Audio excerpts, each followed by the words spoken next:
سلام من هادی جهانشاهی هستم و با آموزش گرامر پایه در خدمتتون هستم.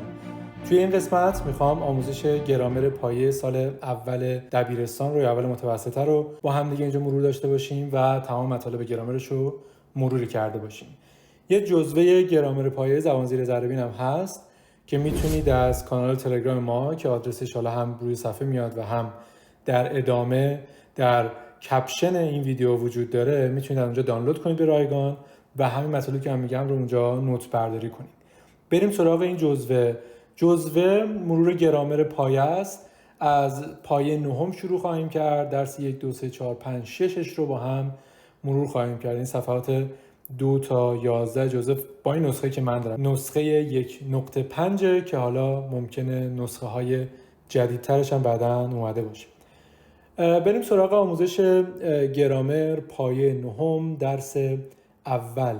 اولین چیزی که یاد میگیریم اینجا با هم دیگه زمان حال ساده است. زمان حال ساده حالا با دو شکل داریم یاد میگیریم این رو. اولا زمان حال ساده پرتکرارترین زمان در زبان انگلیسیه، بدون شک مهمترینشه، بدون شک چیزی که همه جا خواهید دید و چیزی که اگه بلد نباشین انگار زبان انگلیسی واقعا بلد نیستین، چون پرتکرارترین زبان انگلیسیه. و با حال ساده شروع میکنیم که فعلش تو بیه. فعل تو بی رو اگه نمیدونید یعنی پایتون خیلی ضعیفه، اونجا با هم دیگه اول مرور میکنیم. اما ایز و آر میشه فعل تو بی در حالت حال ساده، همون هستم و هستی و هستند و هستیم و نمیدونم اینا، صرف کردنش در زمانهای مختلف و شناسه های مختلف. در مورد اینجا ما میخوایم اول با این صورت توبیش رو ببینیم و بعد از اون بریم به صورت سایر افعالشون، یعنی فعل هست چون خیلی خاصه مجزا میبینیم و ساده تره، بعد بریم سراغ سایر افعال توی این زبان. حال ساده با استفاده از فعل توبی. وقتی از فعل با زمان حال ساده از مصدر توبی صحبت میکنیم منظور اون ام و ایز و آره، همونجوری که گفتم. باید یاد بگیریم که با شناسه آی یعنی من، یه خورده من فونتشو کوچیک‌تر کنم، یعنی من از ام استفاده میشه یعنی هستم. هی یا شی یعنی او که حالا هی مرد او زن هست، خانم و آقا. از ایز استفاده میشه هیز شیز. یه ایت هم هست که آنه برای غیر انسانه که حالا اینجا میتونست بیاد یا نه، ولی چون هپیه احتمالاً به خاطر اون نیومده، وگرنه ایت هم میتونه بیاد. آن چیز خوشحال است بی‌معنی، واسه همین ایت رو نیاورد اینجا، ولی ایت هم یاد بگیرین که با ایز میاد. وی یو دی یعنی ما شما یا تو، چه مفرد چه جمعش، و دی یعنی آنها. یعنی شمای مؤدبانه ما نداریم در زبان انگلیسی، یعنی یک نفر یوه، چند نفر هم شما هم یوه، فرقی نداره. تو فارسی مثلا ما به یه نفر بعضی وقتا میگیم شما. اینا باهاشون آر میاد، یعنی میتونیم بگیم I am happy, he is happy, she is happy, we are happy, you are happy and they are happy. اینم از خوندنش. پس چجوری خونده میشه؟ هر کدوم از اینا رو با اون تیکه که جلوش اومده میخونیم و بعد همشون هم به این صفت خوشحال ختم میشن، یعنی صفت یکسانه برای همشون. چند تا مثال دیگه ازش ببینیم. میاد تو مثالش میگه سمانه is clever، سمانه باهوش است. خانم چمنی زحمت کشیدن این جزوه رو برامون حالا تایپش انجام بدن، موقع ما واقعا زمان نداشتیم. من ازشون تشکر ویژه میکنم. اینجا هم اسمشون رو آوردیم توی مثال اول و سمانه باهوش است از اونجا آمده است که خیلی کمک میکنن تو گردآوری این جزوه، وگرنه شاید واقعا زمانش رو نداشتیم. سمانه is clever، سمانه باهوش است، چون این هم مصداق او یا اوه، یعنی هی یا شی انسانیه و سوم شخص مفرده و هر سوم شخص مفردی چه از جنس انسان چه از جنس غیر انسان یعنی ایت، و چون اسمای انسان دیگه، سمانه اسم انسانه، میتونه جا شناسه او بیاد، فرق نداره او باهوش است یا سمانه باهوش است، جفتشون با ایز میاد. It is red، ایت همون چیزی که بالا ندیدیم باش ایز اومده، و red هم که صفتش آن است، قرمز. زهرا نادیا generous، زهرا نادیا دست و دل بازن، بخشندن، یعنی کسی دست به نیکی و کار خیر دارن. و اینجا چون دو نفرن زهرا و نادیا، اگه زهرا خالی بود یا نادیا خالی بود باش ایز میومد. ولی چون بیش از یک نفره، یعنی با اند و به اینا رو به هم دیگه ربط دادیم، چون بزرگتر از یک نفره با آر اومده، یعنی شکل جمعی که اینجا هم میبینید. حالا اگه بخوایم سوالی بکنیم چه اتفاقی میفته، با to be میتونیم سوالی بکنیم، کافیه اون رو به اول جمله منتقل کنیم. فرمولش به همین سادگیه.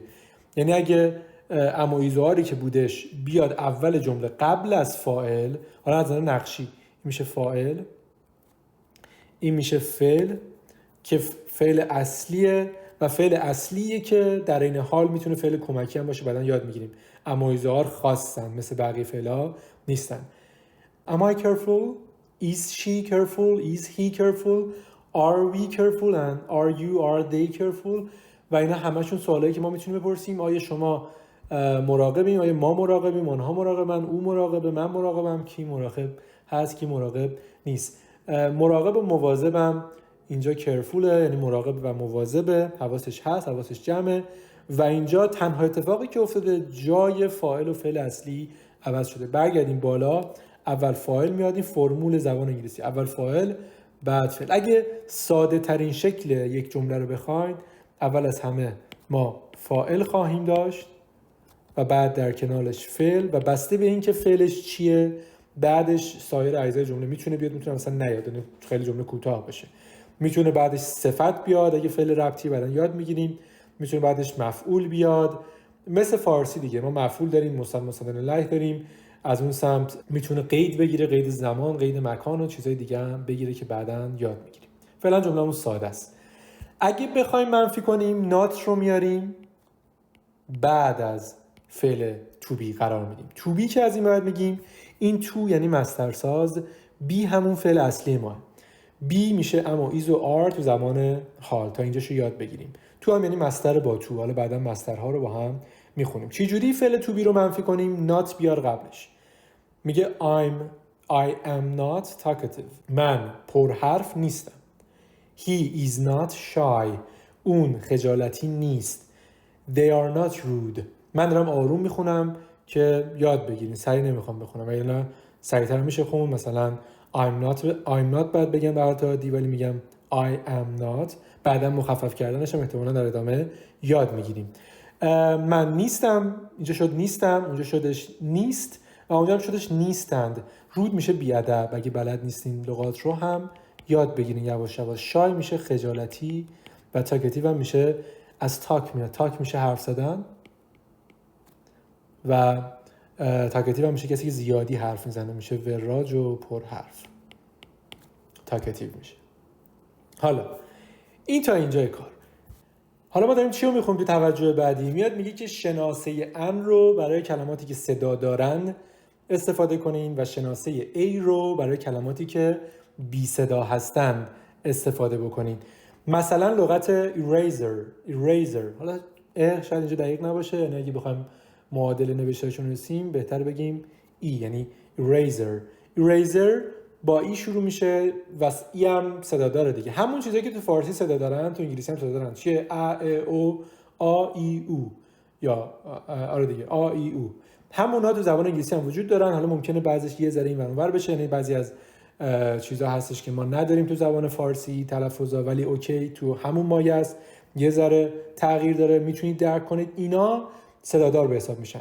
مهم نیست حرف اولش مثلا ای فلان بهمانه، اون چیزی که تلفظ میشه مهمه، اون چیزی که تلفظ میشه مهمه، وگرنه نه شکل کلمه. یعنی اینکه اینجا ای هست مهم نیست. موقع تلفظ چی تلفظ میشه؟ میشه eraser، ای شروع میشه و اون ای صدا داره و بعد باش ان بیاریم چون صدا داره، یعنی میشه یک پاک کن. کامپیوتر، این موقع تلفظ چی تلفظ میشه؟ کامپیوتر تلفظ میشه، یعنی که داره. که چیه؟ بی صداست و بی صدا هم یعنی اینکه ما باید از ای استفاده کنیم، میشه a computer یا or a computer.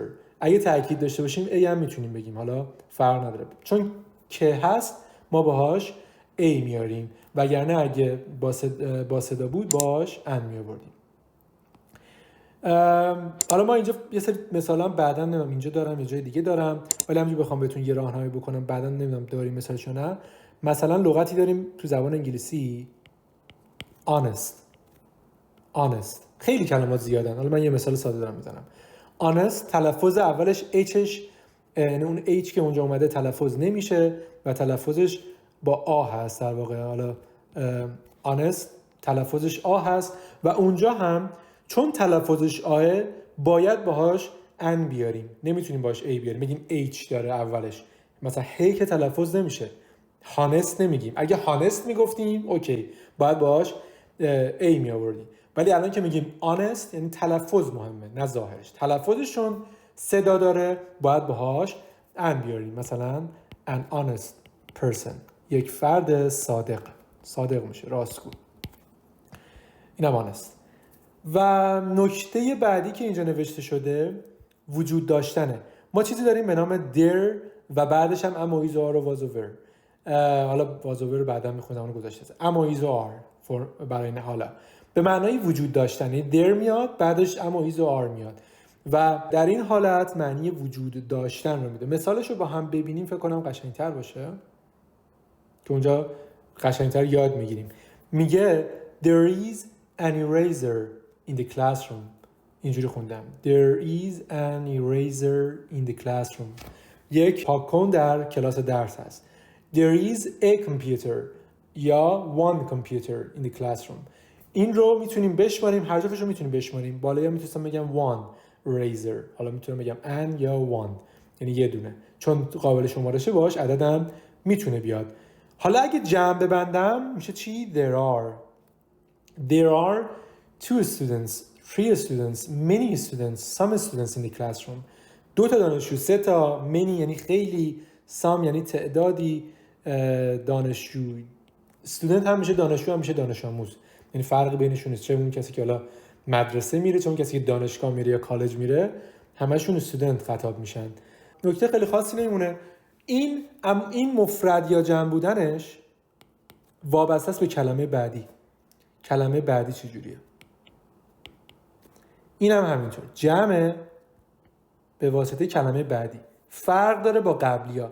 همیشه فاعله که تأثیر میذاره، یعنی فاعله که تأثیر میذاره که فعل من مفرد باشه یا جمع. اینجا چون فاعلم آیه باش ام اومده، ربطی به هپی نداره. هپی برای همشون یکسان بود، تأثیری نداشت. چیزی که تأثیر میذاره فاعله، ولی there استثناست. there استثناست. توی there کلمه بعدیه که تأثیر میذاره روی جمع یا مفرد بودنش. این هم نکته داخل پرانتزی که باید یاد بگیریم. اینا میتونید ویدیو من حالا داره ضبط میشه، من یه تک میرم تا تهش یکسان، یعنی بدون قطع کردن میرم. وقتی بدون قطع کردن میرم شما هر جا دوست داشتین 2 بار گوش بدین یا برگردین عقب به سرعتشو کم کنید هر جا که راحتین، ولی من یک باره ضبط میکنم ویدیو رو. منفی کردن سوال نویسی در چجوریه؟ عین قبلی است، یعنی اون امایزاره میاد ابتدا یا بعد از امایزار نات قرار میگیره. حالا نات میتونه به صورت مخفف باشه که مخففش رو در ادامه داریم، این پایینم مخفف نویسی رو میبینیم، یا به صورت کامل باشه، نات کامل باشه. هیچ فرقی نداره. پس یا ایز رو به جای اینکه بعد از در باشه میاریم قبلش، اون موقع چی میشه؟ سوالی میشه. یا اگه میخوایم منفیش کنیم نات رو بهش اضافه میکنیم. مثالش هم ببینیم. Is there an apple on the table? Is there an apple on the table? آیا سیبی روی میز است؟ وجود دارد؟ یعنی سیبی اونجا هست یا نه؟ Yes, there is. بله وجود داره. دیگه نیاز نیست بگیم there is an apple on the table، یعنی ادامهش رو نیاز نیست بگیم. خلاصه میکنیم بله هستش. تو فارسی هم چی میگیم؟ میگیم بله هست یا بله هستش. دیگه نمیگیم بگیم بله یک عدد سیب بر روی میز است، نه، کوتاه میگیم. و این پاسخ کوتاه نویسی هم بعداً با هم دیگه یاد خواهیم گرفت. و حالا یه نمونه شو دیدیم. چون هم مبحث داره من وای میستم به مبحثش برسیم. There aren't یا there are not many tourists in the city. وجود ندارند تعداد زیادی توریست در شهر. سیتی رو که احتمالاً بلدین همه میشه شهر و توریست هم که توریست، خیلی چیزی کلمه سختی نیست. منی هم میشه تعداد زیادی. میگه تعداد زیادی وجود نداره توریست توی شهر، یعنی شهر توریست پذیر نیست یا همین الان در حال حاضر توریست نداره. زمانش هم حال دیگه، تعداد زیادی توریست در شهر وجود ندارن. بریم سراغ این توجه. این توجه چی میگه؟ میگه افعال رو میشه خلاصه نویسی کرد. شکل خلاصه این افعال رو در پایین میبینید. شکل خلاصه چجوریه؟ میاد میگه I'm a teacher. I am a teacher. He's polite. He is polite. It's cold. It is cold. We are Iranian. We are Iranian. You are students. You're students. یا they are hardworking. They're hardworking. پس میشه مخففش کرد. I'm, he's, it's, we're, you're, they're. و اینا شکل مخفف چیه؟ I am, he's, it is, we are, you are, they are. کلمه اینجا از سخته بیاد بلد نیستین یاد بگیرین. تیچر باید ساده باشه، معلم. polite میشه مؤدب که جلوش هم ترجمه هاشون همه هست. cold میشه سرد، ایرانی هم که میشه ایرانیان، student هم که گفتیم بالاتر، دانش آموز میشه. چرا جمع آورده؟ چون داره به چند نفر اشاره میکنه جمع میاره، جمع آر اومده. ولی تو فارسی ما نمیگیم شما دانشجوها هستید. برای همین بعضی که عادت دارن برگردونن مثلا میگن you are student که 100% غلطه. you are student غلطه. یعنی اگه اینو مفرد مینوشت student غلط بود. بعدن یاد میگیریم چراییشو. اگه حتی یک نفرم بود میخواست بگه تو دانشجویی، اون موقع باید میگفت چی؟ you are a student. you are a student or you are a student. جفتش هم میشه گفت. شما یک دانشجو هستین، یک دانش آموز هستین. اون A اونجا لازمه اگه مفرده. وگرنه اگه میخواد به چند نفر اطلاق کنه که اینجا هم R آورده و حتی R میتونه برای مفردم بیاد دیگه. you are که مفرده و you are که جمع یکی هست. این در هر دو صورت میشد you're a student, you're students. شما دانش آموز هستید، هستی. شما دانش آموز هستید، چند نفر. این هم همین فرقش. they're hardworking، اونا پرتلاش هستن. hard سخت، work هم میشه کارکرد، میشه سخت کوش و پرتلاش. این از این. زمان حال رو یاد گرفتیم. حالا بعدا بیشتر هم حال ساده رو بست خواهیم داد با هم دیگه، بجز بی رو یاد میگیریم. اما تو درس دوم بذارین حال استمراری رو بحث کنیم. حال ساده اتفاق روتین، اتفاقی که یه واقعی رو میخوایم در مورد صحبت کنیم، اینجوری هست، اینجوری این کار رو دارم دائم انجام میدم، این اتفاقا داره میفته. اینا میشه زمان حال ساده. استمراری اتفاقیه که کش پیدا میکنه، یعنی از یه زمانی تا یه زمان، مثلا ساعت برفرض 10 تا ساعت 12 کش پیدا کرده. از 10 مثلا فروردین چقدر سخت شد، خلاصه یه چیزش کمه، تا 12 اردیبهشت مثلا یه کاری رو انجام دادی. بازه است دیگه، لحظه نیستش. 2 ساعت، 1 ساعت، نیم ساعت، 10 روزه، 1 ساله، بازه است. میگه من 1 سال دارم این کار رو انجام میدم، 1 ماه دارم این کار رو انجام میدم. ببین من تو فارسی چی میگم؟ میگم دارم این کار رو انجام میدم، یا میگم در حال انجام دادن این کارم. وقتی در حال انجام دادن یه کاری هستی یا داری یه کاری رو انجام میدی، برش گردونیم به انگلیسی دیگه حال ساده نمیاد، حال استمراری میاد. استمرار یعنی کش پیدا کردن، یه چیزی که استمرار داره، یا پروگرسیو در زبان انگلیسی. کانتینیوس هم میگیم، جفتش هم درست. حالا اگه بعداً دیدین تو کتاب میبینین جفتش رو نوشتیم. حالا کتاب برسیم همه اینا پوشش داده میشه تو کتاب زبان عمومی زیر ذره که اون زیرم نوشته شده، همش پوشش داده شده و اونجا بیشترم یاد میگیرین. بریم سراغ مثالش.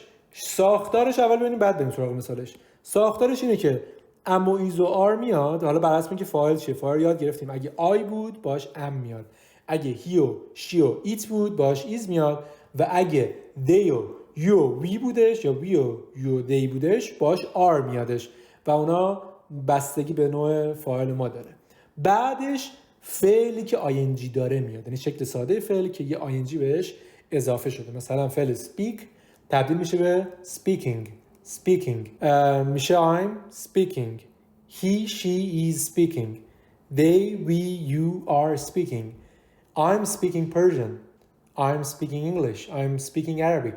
اون ادامهش هم میتونه توضیحات بیشترش بیاد. حالا همین کار میتونه با سایر ضمایر هم اتفاق بیفته. اینجا ما ضمایر فاعلی رو داریم که همونایی که یاد گرفتیم، آی و هی و شی و دی و بی و یو، و میتونه مثلا بگه او داره صحبت میکنه، مثلا فرنچ، فرانسوی صحبت میکنه، اون داره صحبت میکنه جرمن، آلمانی صحبت میکنه، یا عربی یا انگلیسی یا فارسی.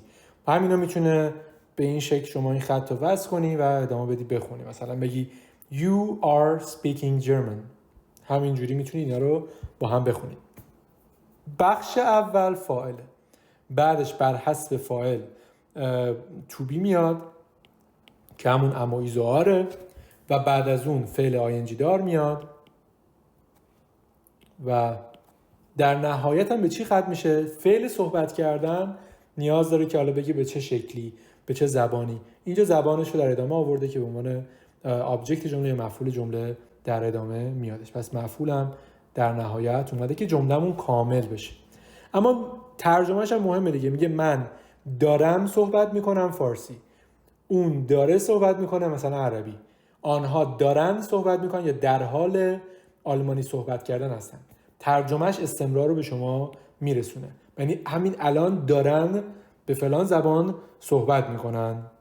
پس این رخ دادن و رویدادی که در حال و حول و حوش زمان حال قبلتر آغاز شده و در ادامه داره، مثلا چند روز دیگه، چند ساعت دیگه، چند سال دیگه ادامه داره، بس میگید چقدر استمرارش، منظور چقدر طولانی باشه، اتفاقیه که قبلتر شروع شده و بعداً هم ادامه خواهد داشت. این از این. ما توی این آموزش هم بذارینم بگم یه چیزی هم داخل پرانتز باز کنم. توی این آموزش من تلفظ رو آموزش نمیدم، چون خیلی سویچ زبانی میکنم، از این زبان فارسی میدم انگلیسی میام به فارسی. خیلی سختم خودم، یعنی ذهنم تمرکز کنه. من خیلی وقتم هست زیاد فارسی صحبت نکردم، حداقل تخصصی، واسه همین سختمه.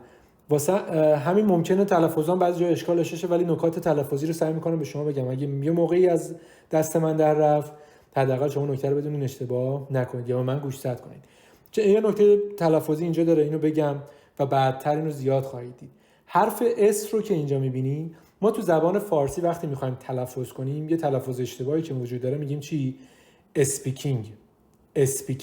100% غلطه. یعنی ما چجوری تلفظ میکنیم؟ میگیم مثلا اسپیکینگ، اس میگیم تلفظش رو.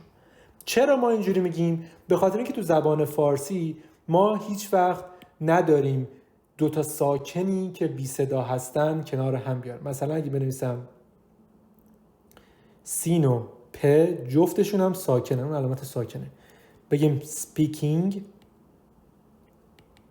برای ما انگار خیلی سخت خواهد بود تا بخوام بگم سپیکینگ، یعنی اسشو بگم. درستش اینو بگم چی؟ سپیکینگ، نه اینکه اسپیکینگ، اس نگم. اینو خواستم گوشزد کنم که اگه چیزی دیدین دو تا بی صدا کنار هم اومدن تو زبان انگلیسی، اون اس اول اس تلفظ نمیشه. اس حالت عادیشه که حروف الافا رو تلفظ می‌کنیم، بعد تلفظش اسه. ولی موقعی که تلفظ میشه چی تلفظ میشه؟ سین ساکن، یعنی تلفظ میشه speaking. این نکته بود که خواستم اینجا بگم و مهمه. یا اینجا مثلا لغتی داریم به نام فرنچ رو هم اگه بخوایم تلفظ کنیم، ف و ر، حتی ر بعدش ساکن نیست، میشه فرنچ. نگین فرنچ، ندین حداقل بهش. اوکی، سعی کنید ساکن شروع کنید. فرنچ، نه اینکه فرنچ. روی اش تاکید نذاره. اسپیکینگ رو اش تاکید میذاره. اینا نکات تلفظی بود که همینجوری داخل پرانتز یادم افتاد گوشزد بکنم. میگم گرچه کلاس سپیکینگ اینجا نداریم، کلاس گرامره. بریم سراغ قسمت بعدی. منفی کردنش هم مثل همیشه بعد از امایزها اینجا یاد گرفتیم. بعد از اون امایزار که اینجا فعل کمکیه، اینجا امایزار فعل کمکیه و فعل اصلی من اینه. مثلا اینجا فعل صحبت کردن، کاری که دارم انجام میدم، فعل اصلیه. اینها فعل کمکی هن که کنارش میان که فقط زمان رو با اون آینجی که هستش برام مشخص کنن. فعل کمکی محسوب میشن.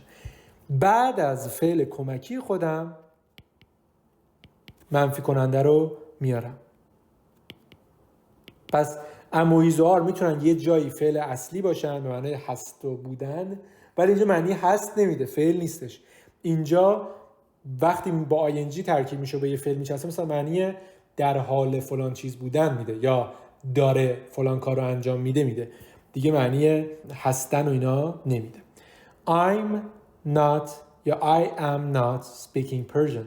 من در حال فارسی صحبت کردن نیستم. I'm not یا I am not. I'm not یا I am not. جفتش هم درسته. این شکل خلاصشه.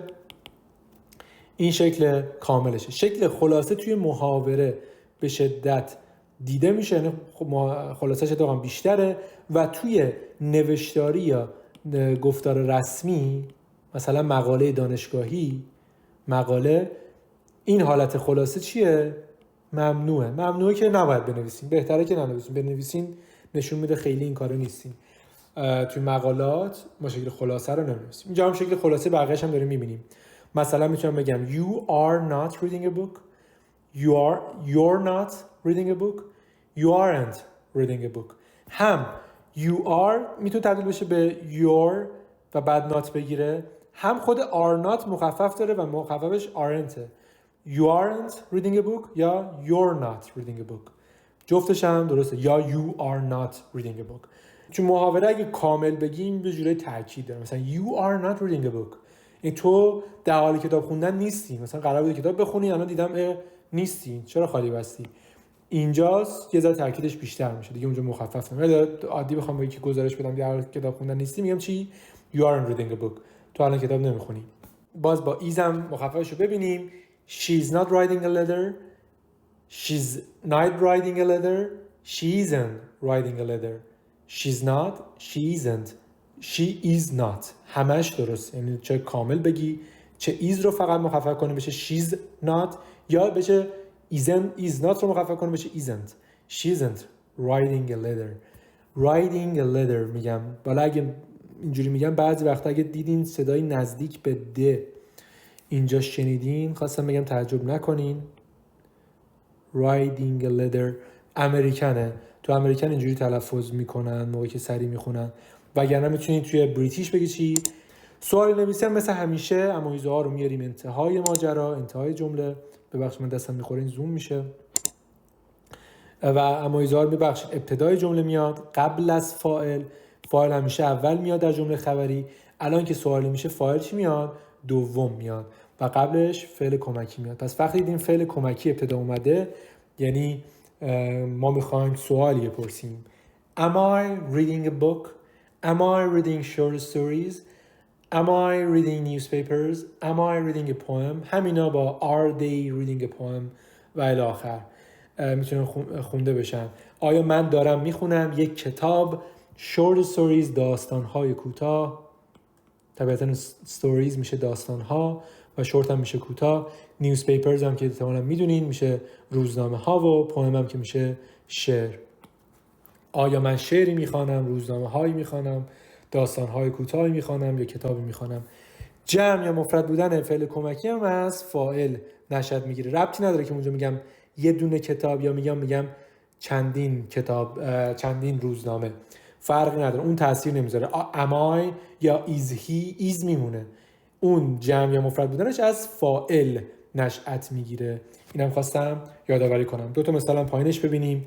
میگه is Sarah booking online؟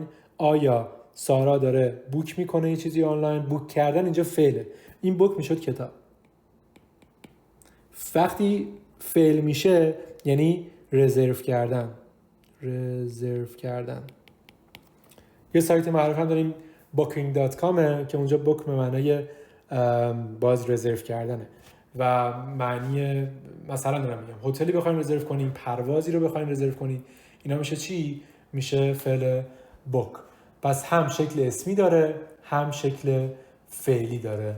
شکل اسمیش فعل اومد با فعلیش متفاوته. اینا هم خواستم بگم. البته خود معنی رزرو هم باز به بوک استفاده میشه، شکل اسمی بوک رزرو کردن هم وجود داره. الان اینجا داره میگه آیا میره آنلاین رزرو کنه یه چیزی، یا حالا میتونه چی رو بوک کنه؟ میتونه یه هتلی رو بوک کنه، میتونه یه پروازی رو بوک کنه الی آخر. Are you visiting Iran؟ آیا در حال بازدید ایران هستی؟ آیا داری از ایران بازدید میکنی؟ اینم باز سوالیه. آیا در حال بوک کردن هستی؟ آیا داری ایران رو بازدید میکنی؟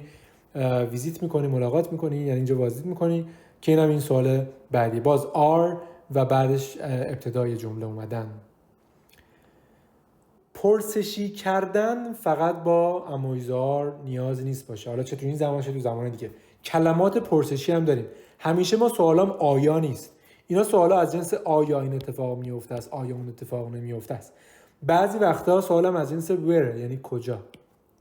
where. how چطور یا چگونه.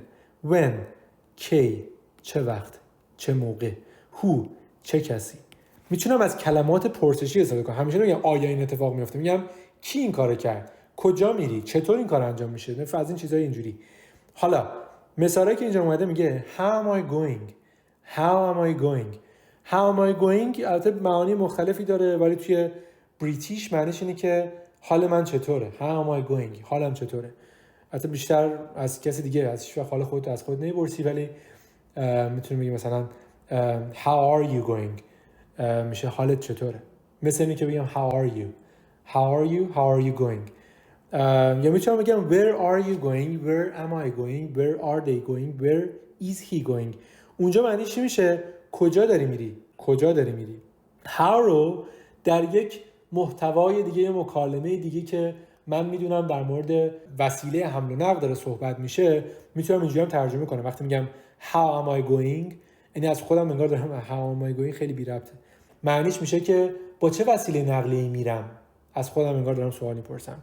how is he going اون چطور میره اونجا. چطور یعنی با چه وسیله‌ای. چطوری میرسونه خودش اونجا.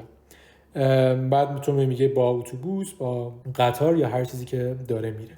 پس نوع سوال میتونه متفاوت باشه. تو این حالت کلمه پرسشی اول میاد، فرمولش اینه، بعدش فعل کمکی، بعدش فاعل و بعدش هم فعلی که حالا ورب با ING، فعلی که ING گرفته.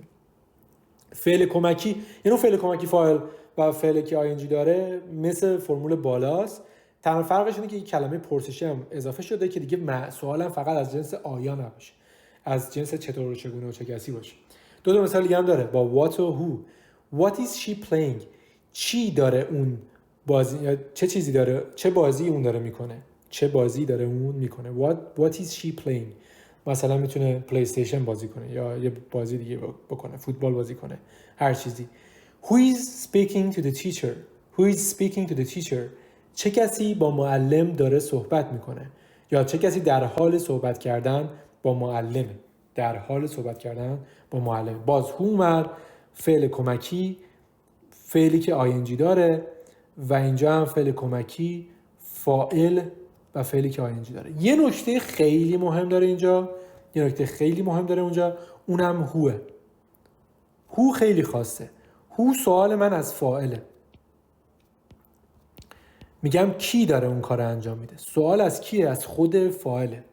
چه کسی با معلم داره صحبت میکنه؟ چه کسی غذا رو پخت؟ چه کسی فلان کارو کرد؟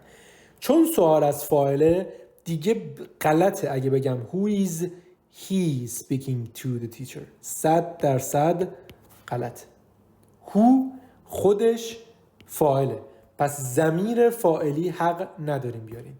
ضمیر فاعلی دیگه با who نمیاد. ضمیر فاعلی نمی آید. اگه بیاد غلط. ممکنه جزوه قدیمی داشته باشین توش اینو نوشته باشه که اون اشکال داره، باید اصلاح کنین. نسخه آخر جزوه است. نشان دادن مالکیت هم مهمه. دو جور مالکیت رو نشون میدیم. باز بعدا میرین کتاب زبان زیر ذره میخونین یا ویدیوهای جامع‌تر ما رو میگیرین، اونجا اینا رو کامل توضیح دادم، ویدیو پیشرفته تر. ولی مالکیت رو یا با آپوستروفی اس نشون میدیم که حالا آپوستروفی هستش، ما میگیم آپوستروفی که راحت‌تر باشه، نمیگیم بگیم پاستروفی، خیلی مهم نیستش تلفظ اینجا. یا با آو میاین نشون میدین. دو حالت هم مالکیت وجود داره ولی نوعش متفاوته، نوع نوشتنش هم متفاوته، نوع ترجمه ایش هم مهمه. مثال اول میگه زهراز پرس، کیف دستی زهرا. ترجمه از آخر به اول، یعنی اول مالک میاد بعد مملوکش. کیف دستی زهرا. این کیفای زنونه رو بهش میگیم پرس تو زبان انگلیسی، پرس. یا الیس شرت، باز مالک که علی اول اومده، شرت یا لباس دوم اومده، لباس علی. تلفظ ترجمه از آخر به اول. اگه فاعلم خودش اس داشته باشه، بعضی کلمات انتهاشون اس داره، اصلا مال کلمه است. مثلا کلمه نیوز انتهاش اسه. بعضی کلمه هستن که انتهاشون اسه. مثلا لغت ماث اس مال خودشه، یا فیزیکس رشته فیزیکسه، اسش مال خودش، این جمع نیست اصلا، اس خود کلمه است. اگه کلمه‌ای به اس ختم بشه یا کلمه‌ای رو جمع ببندیم اس بشه، مثلا student میشه مفرد ولی وقتی یه اس بگیره میشه جمع. این رو اگه ما بخوایم مالکیت بهش بدیم در حالت عادی چیکار میکنیم؟ یا آپوستروفی میدیم، یه اس میدیم. اون موقع وقتی بخوام تلفظ کنم چی میشه؟ میشه students. بعد بادم خالی میشه. برای اینکه بادشون خالی نشه اس دومو حذف میکنن. پنچری زیاد داشتن، اس دومو حذف کردن، الان پنچریشون هم خیلی به حداقل رسیده، واسه همین تک اس میشه. ولی این آپوستروفی که اینجا هست یا آپوستروفی که هستش اینجا، این خودش نشون میده که من مالکیت دارم میگم اس به قرینه یا به قرینه لفظی یا تکراری که هست حذف شده، بی‌نیازیم ازش. مثلا students books، کتاب‌های دانشجویان. یا مثال بعدی که اومده teachers office، آفیس یا دفتر معلمان. دیگه دوتا اس نیاورده بعد از teacher، اون اس جمعشه. معلمان دیگه تک معلم نیست، معلمانه یا معلمینه، آخر من نفهمیدم کدومشه. خلاص آموزگارها، دفتر آموزگارها، اینجوری بگیم. بریم سراغ قسمت بعدی. حالا آوش موند. آپوستروفی اس رو گفتیم که معمولاً با انسان بیشتر میاد. یعنی اگه اینجا دقت کنید انسان بود، انسان بود، انسان بود، انسان بود. پس این با انسان بیشتر میاد. اما اگه بریم با آو نه اینکه فقط با غیر انسان بیاد، ولی با غیر انسان بیشتر میاد. حالا بعداً توی مثلا پیشرفته‌ای که توی کتاب زبان زیر ذره‌بین داریم، آو رو در کنار انسان هم دیدیم و اونجا بیشتر یاد میگیریم، ولی در حال حاضر یاد بگیریم که با غیر انسانه اگه خیلی نمیخوایم پیشرفتش رو نگاه کنیم. میاد میگه the wheels of the car، چرخ‌های ماشین. ترجمه این بار رو به جلوه. اونجا رو به عقب ترجمه می‌کنیم، اینجا رو به جلو، یعنی میشه چرخ‌های the tires of the car، تایرهای ماشین یا چرخ‌های ماشین. چرخ‌های ماشین. پس اول مملوک میاد بعد مالک میاد. یا میگه the legs of the chair، پایه‌های صندلی. the door of the room، در اتاق. باز ترجمه رو به جلوه. پس فرق داره. بالا فعلش هم رو به عقب بود، یعنی میگیم دفتر معلمین، آموزگارها. اینجا میگه چی؟ رو به جلو، چرخ‌های ماشین. اینم فرق مهم. بس دو تا فرق شد. یک، بیشتر، یعنی آپوستروفی اس رو برای انسان میبینیم، انسان میاد و رو به عقب ترجمه میشه. آو بیشتر، غیر انسان و رو به جلو ترجمه میشه. این دوتا فرق مهمشونه. مالکیت رو بگذاریم، برمیگردیم به درس سوم و بحث حال ساده. اگه تا اینجای ویدیو رو دوست داشتین خیلی خوشحال میشیم که این ویدیو رو لایک کنید، توی کانال ما سابسکرایب کنید، عضو بشین. بعد اینکه عضو شین روی اون زنگوله هم کلیک کنید حتما که اگه ویدیو جدیدی گذاشتیم با خبر بشین و بتونین هم ببینید. برای این ویدیوهای ما کامنت های شما، لایک های شما کلی انرژی میده و ادامه راه رو برای ما میسر میکنه. ممنون میشیم از این حمایتاتون. بریم سراغ ادامه ویدیو. حال ساده رو یاد گرفتیم با فعل تو بی. حالا میخوایم حال ساده رو با سایر افعال یاد بگیریم. یه ذره دامنه لغتمون رفته بالاتر. 4 تا فعل دیدیم. به جز بودن میخوایم از یا هست که حالا شکل حالشه، میخوایم از فعل دیگه استفاده، مثلا خوردن، راه رفتن، اینا فعل دیگه. اونا رو چی کار کنیم؟ اگه اونا بود دیگه ما 2 حالت بیشتر نخواهیم داشت. همه ضمایر فاعلی، ضمیر فاعلی I, we, you, they، باهاشون شکل ساده فعل میاد. یک استثناء داره، ضمیر فاعلی سوم شخص مفرد. اگه ضمیر فاعلی سوم شخص مفرد وجود داشت چجوری میشه؟ باهاش اس سوم شخص مفرد میاد. اس سوم شخص مفرد میاد، یعنی فعلش یه اسی اضافه میگیره.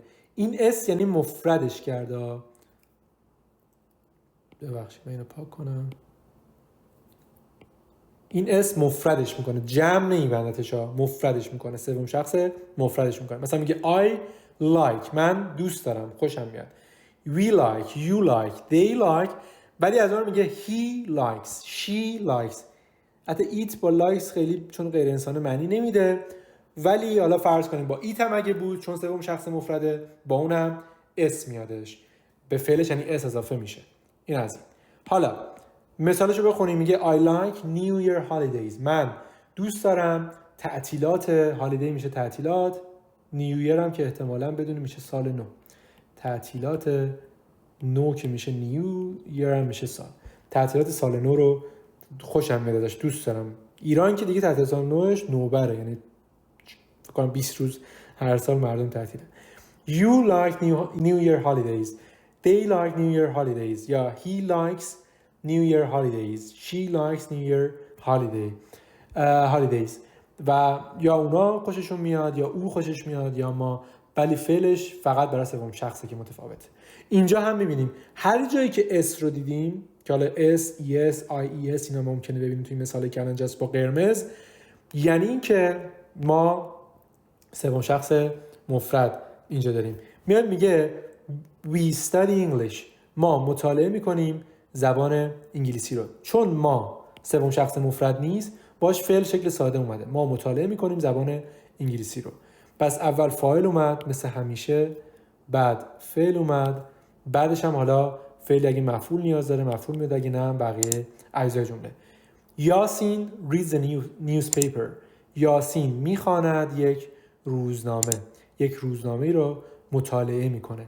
اینجا یاسین یک نفره و او هم هستی که سوم شخص مفرده.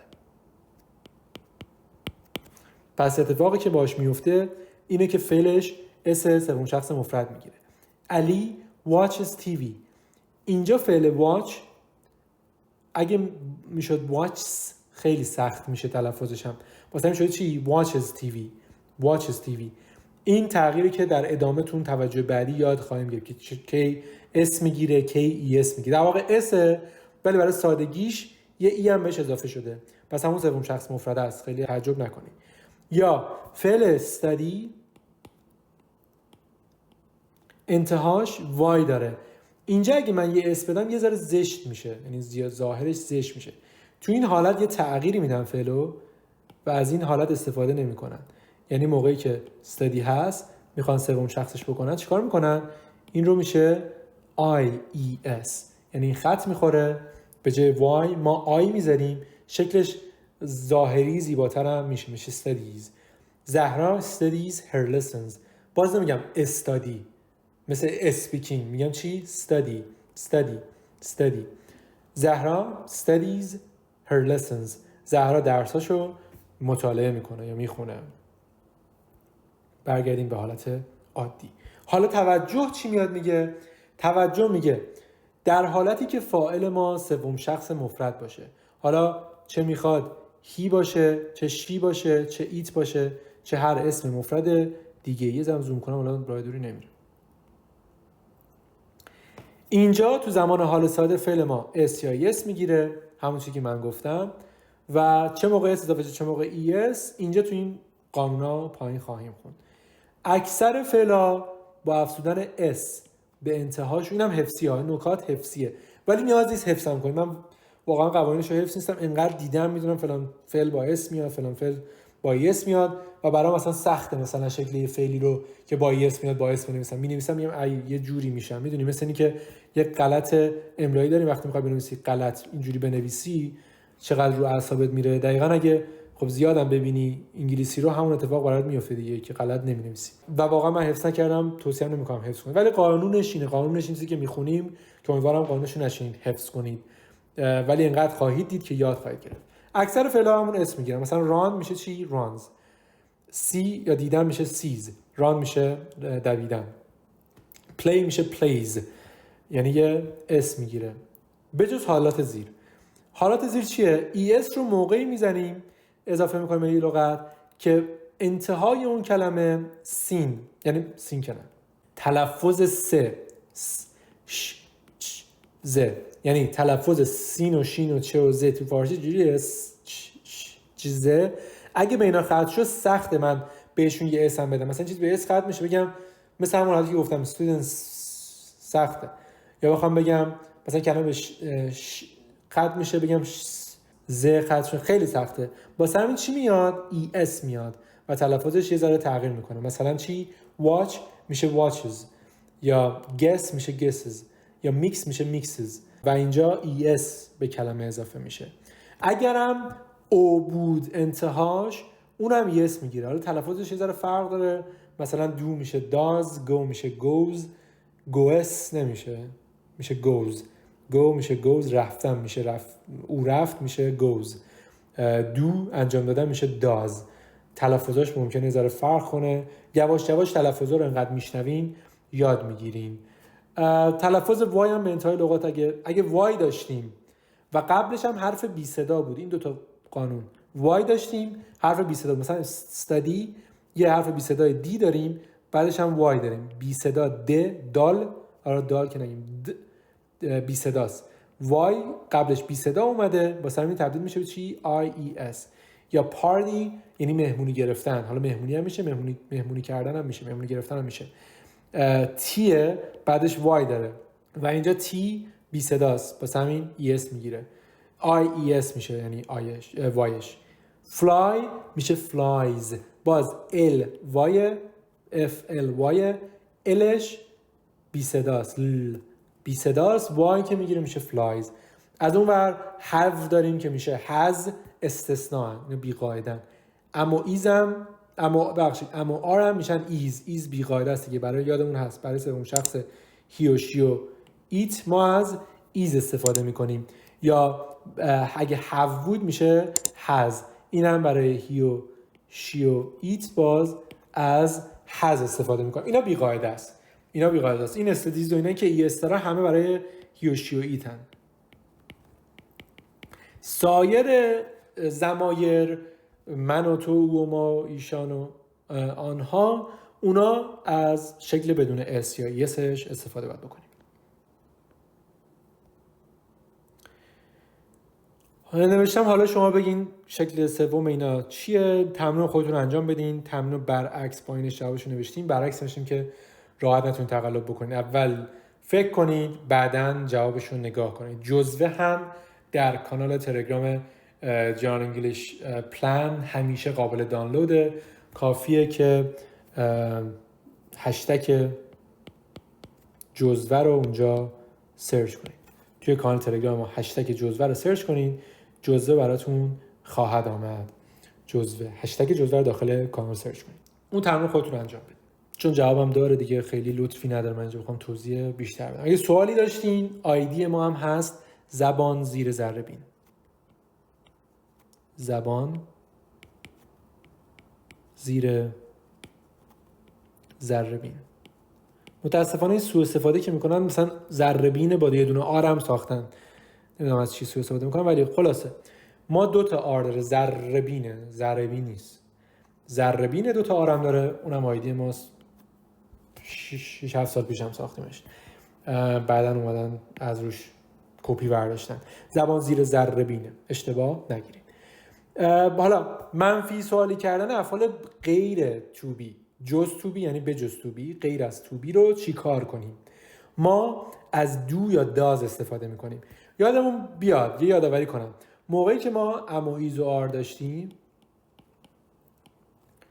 وقتی حتی فعل اصلی بودن از خودشون برای سوالی نویسی یا منفی نویسی استفاده میکردیم، چون هم فعل کمکی هن هم فعل اصلی. واسه همین چند عملگرا هست، چند عمل مالتی فانکشن چی میشه به فارسی، خلاصه چند تا کار میتونن انجام بدن، تک کاره نیستن، چند کاره هستن. و چون چند کاره هستن میشه همونا رو منفی کرد، با همونا هم سوالی کرد. اما سایر افعال مثلا مطالعه کردن، خوندن، رفتن، هر چیزی جز بودن دیگه نمیتونه خودشو ببریم اول جمله. سوالی کنیم یا بعد از خودش not اضافه کنیم. باید از دو یا داز استفاده کنیم. این هم قانون داره. دو با چی استفاده میشه؟ دو با اینا استفاده میشه.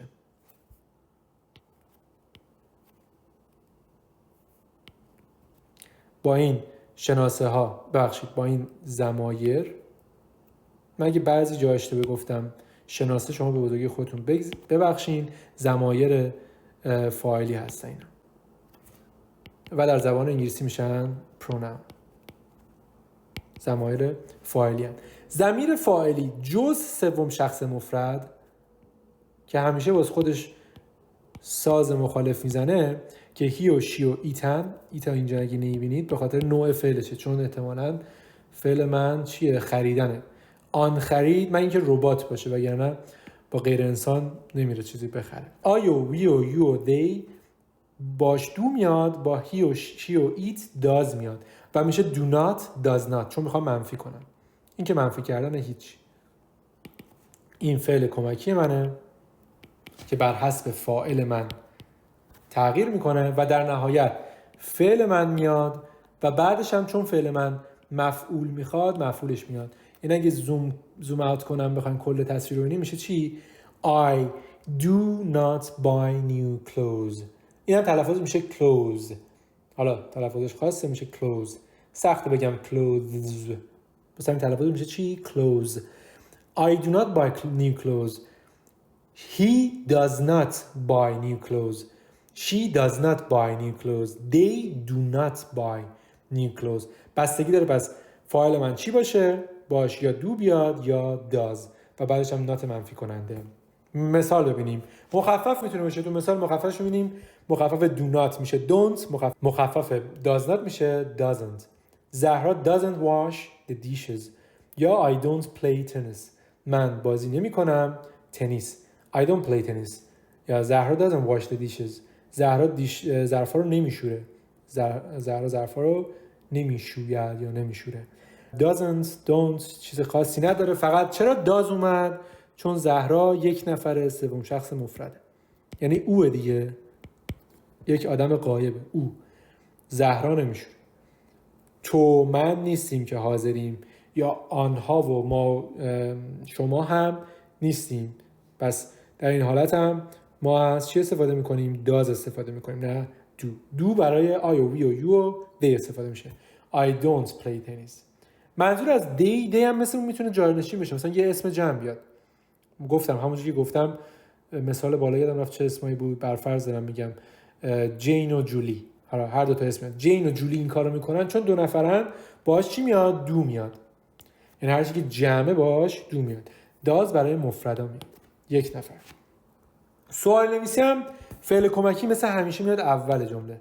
فعل کمکی میاد قبل از فاعل قرار میگیره، بعدش فعل اصلی میاد، در نهایت هم چون این فعل از جنس فعل متعدی مفعول میگیره. خریدن، چه چیز را خرید. متعدی یعنی فعلی که مفعول میپذیره، مثل گذرا ما میگیم تو فارسی گذرا، تو زبان انگلیسی میگیم ترانزیتیو. اینا رو همه رو آموزش داریم توی آموزش جامعمون، ویدیو آموزش جامعمون. دوست داشتین میتونید بگیرین، آموزش پیشرفته تر اونجا هستش. Do I buy goldfish? Do we buy goldfish? Does he buy goldfish? یا does حمید buy goldfish؟ یه نکته جالب داره. وقتی ما does میاریم، یادم فعلا بگم دیگه بایز ما نداریم. یعنی با اینکه قبلا گفته بودیم برای هی و شی و حمید باید بایز بیاد، ولی وقتی که اسش رو میبخشه به دو یا که میشه داز، وقتی اسش رو به اینجا بخشیده دیگه دوباره برای فعلم اس نمیارم. یعنی اگه همین سوالی نبود میشد he buys goldfish. he buys goldfish. یا این منفیش اگه باز دقت بکنی does not buy، چون اینجا es گرفته دیگه اینجا buys نیومده. پس فقط زمانی فعل من اس یا اس میگیره که فعل کمکی تو جمله نباشه، چون فعل کمکی میاد مقدم و اون اس سوم شخص رو برای خودش تصاحب میکنه. دوبار نیاز نیست تو جمله بیاریم غلط هست، نه که نیاز نیست بیاریم غلط. Should does he buy goldfish؟ goldfish هم میشه ماهی قرمزای عیدمون هست، اون میگیم goldfish، ماهی قرمز. که امیدوارم برای عید goldfish نخرین، کار خوبی نیستش. Do I buy goldfish یا does he buy goldfish. بریم سراغ شناسه های ملکی. شناسه های ملکی یا صفت ملکی هم بعضی ها ترجمه میکنن. ترجمه شناسه رو من بیشتر دوست دارم شخصا. به شناسه میگیم شناسه ملکی که از مالکیت یه چیزی سخن بگه. طبیعیه دیگه. مثلا میشه مال من، مال شما، مال او، مال آنها، مال ما و الی آخر. خونم، خونمون، این مونی که اومد، اون ممی که اومد میشد خونم، امی که اومد، اونا شناسه ملکی هن که نشان دهنده مالکیت هن. تو زبان انگلیسی برای آی ما از مای استفاده میکنیم. زوم کنم اینجا. برای آی از مای استفاده میکنیم. این میشه ضمیر فاعلی، اینا میشن ضمیر فاعلی. این میشه شناسه ملکی. فرق داره ضمیر با شناسه. همینجا تعریفشون رو با هم دیگه مرور کنیم. ضمیر به چیزی میگیم، ضمیر به چیزی اطلاق میشه که جانشین اسمه. مثلا ضمیر میتونه فاعل جمله باشه، مستقله، جانشین یک اسم میشه. من جانشین اسمم شدم، مثلا هادیه، آی اومده جانشین من شده. وقتی میخوام خودم حرف بزنم از آی استفاده میکنم. یا هی جانشین دوستم شده. دوستم میتونه اسمش چی باشه؟ مثلا میتونه دوستم اسمش مهرداد باشه، مثلا مهرداد، و اونجا هم هی جاش اومده جانشین شده. پس اینا میتونه جانشین به اون شکل بشه. آی حالا ضمیر فاعلیه.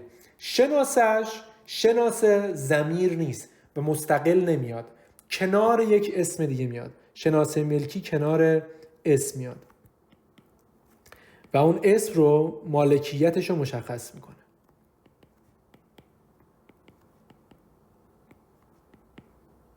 حالا بعداً یاد میگیریم که این اسم میتونه برای خودش صفت هم بگیره. مثلا کتاب من، مثلا میتونم بگم کتاب زیبای من، کتاب پرمحتوای من.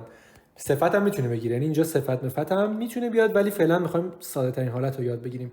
نمیخوام از الان بریم سراغ حالت پیچیده و عجیب غریب. در حال حاضر چیزی که یاد میگیریم چیه؟ شناسه کنار اسم میاد. شناسه مستقل کلا نمیاد. میاد میگه چی؟ I read my book. I read my book. من کتابم را میخوانم. من کتابم را میخوانم. You wash your car. شما میشورید یا میشویید ماشینتان را. تمیز میکنی ماشینتان را. باز ماشینتان، این your به واسطه you اومده و your هم میبینید کنار کار اومده، کنار اسم اومده. He cleans his room. اون تمیز میکنه اتاقش رو. She studies her lessons. اون درسش رو میخونه. The cat drinks its milk. گربه شیرش رو مینوشد. چقدر فارسی سخت شد. We paint our house. ما خونمون رو رنگ میزنیم. They eat their lunch. اونا شامشون رو میل میکنن و میخورن. پس بستگی به این که میخوام از مالکیت چه کسی صحبت کنم، از شناسه ملکی مناسبش استفاده میکنم. بریم سراغ چهارمین درس.